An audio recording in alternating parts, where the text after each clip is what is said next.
ঘুম থেকে উঠেই ব্রাশ করে চলে আসলাম ঘরের কাজগুলো করে নেওয়ার জন্য। তো এসে দেখি প্রচুর ময়লা পড়ে আছে জিনিসগুলোতে। তারপরে ভাবলাম যে না, সবার আগে আমি আমার বিছানাপত্রগুলো একটু মুছে নিই। ঘরের জিনিসপত্রগুলোতে ময়লা লেগে থাকলে না দেখতেও ভালো লাগে না, তাই প্রতিদিন আমি এগুলোকে মুছে পরিষ্কার পরিচ্ছন্ন করে রাখি। দেখো কত ভালো লাগে ঘরটা দেখতে।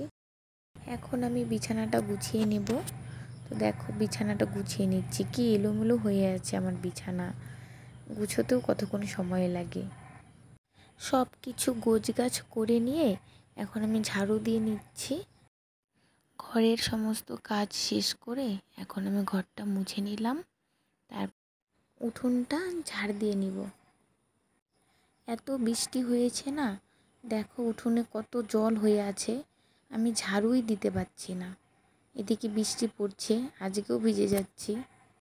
উঠোন ঝাড় দিচ্ছি আর ওদিকে দেখো কত সুন্দর মাঠঘাটগুলো দেখা যাচ্ছে, একদম সবুজ হয়ে গেছে।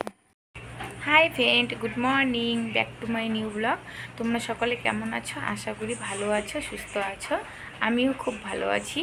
তো আমি আজকে আমার বাইরের সমস্ত কাজ করে নিয়ে স্নান করে নিলাম। এখন আমি পুজো দিব। তোমরা আমার সঙ্গে থাকো, ভিডিওটা দেখতে থাকো। এখন আমি পুজোর জিনিস রেডি করছি। ঠাকুরের বাসনপত্রগুলো ধুয়ে রেখে আমি যাব আমার দাদু বাড়িতে ফুল আনতে। তোমরা সবাই আমার ভিডিওটা দেখতে থাকো। তো দেখো আমি এখন ফুল তুলব। প্রতিদিনের মতো এই গাছটা আজকেও ফুল তুলতে এসেছি। দেখো কত সুন্দর ফুল হয়েছে।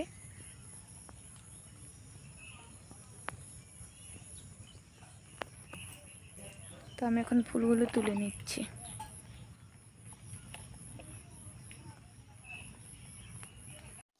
পুজোটা দিয়ে দিব এখন। তো দেখো আজকে আমি সেরকম কিছু দিতে পারিনি ঠাকুরকে, একটু জল বাতাসা দিয়ে চরণে একটু ফুল দিয়ে পুজোটা দিয়ে নিচ্ছি। কি করব, আজকে কিছু ছিল না সেরকম ঘরে, এর জন্য এগুলো দিয়ে পুজোটা দিচ্ছি।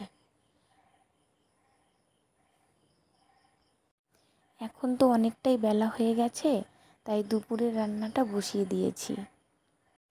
আমার রান্না হয়ে গেছে। তো দেখো সবাই মিলে খেতে বসে গেছি একসঙ্গে। দেখো পাট কাটছে মা বাবা, সম্পূর্ণ পাট জলে দেখো বৃষ্টির জন্য পড়ে গেছে, কি অবস্থা। এগুলো কাটতে কত কষ্ট হচ্ছে জানো। দেখো আর ওইদিকে দেখো সবাই ধান গাড়ছে, প্রচুর ব্যস্ত সবাই ধান গাড়াগাড়ি নিয়ে। তো এই সময়টা তো সবাই আমাদের এখানে ধান বুনবে।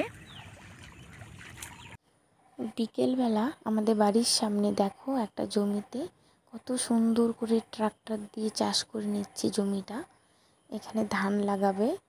আমাদের এখানে ধান লাগানোর আগে এরকম ট্রাক্টর দিয়ে চাষ করে নিয়ে তারপরেই সবাই আমরা ধান লাগাই।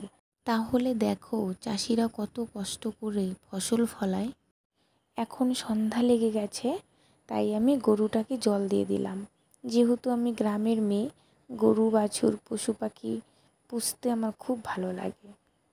সব কাজ সেরে চলে আসলাম সন্ধ্যা দেখাতে।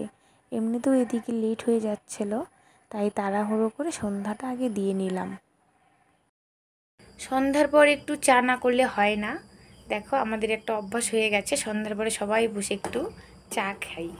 তো দেখো এই জন্য চাটা বসিয়ে দিয়েছি। এখন হয়ে যাক, তারপরে সবাই একসঙ্গে বসবো খেতে, তখন আবার ভিডিওতে আসছি আমি, তোমরা দেখতে থাকো। আমার চা বানানো হয়ে গেছে, এখন খেয়ে নিব। দেখো আমরা কী কী দিয়ে খাচ্ছি। ঝুরি আছে সঙ্গে, ওদিকে চানা, তারপরে টোস্ট, সমস্ত কিছু দিয়ে দেখো চা খাচ্ছি। তো আমি একা না, আমার সঙ্গে আমার মা খাচ্ছে, আমার ভাইয়ের বউ খাচ্ছে, আর আমি খাচ্ছি।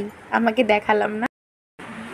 আমার ভিডিওটি যদি তোমাদের ভালো লেগে থাকে তাহলে সবাই লাইক, কমেন্ট, শেয়ার ও সাবস্ক্রাইব করে দিও। আমার পাশে থেকো। তোমাদের সঙ্গে দেখা হচ্ছে আবার পরের ভিডিওতে। ততক্ষণ তোমরা সুস্থ থেকো, ভালো থেকো। Bye, good night.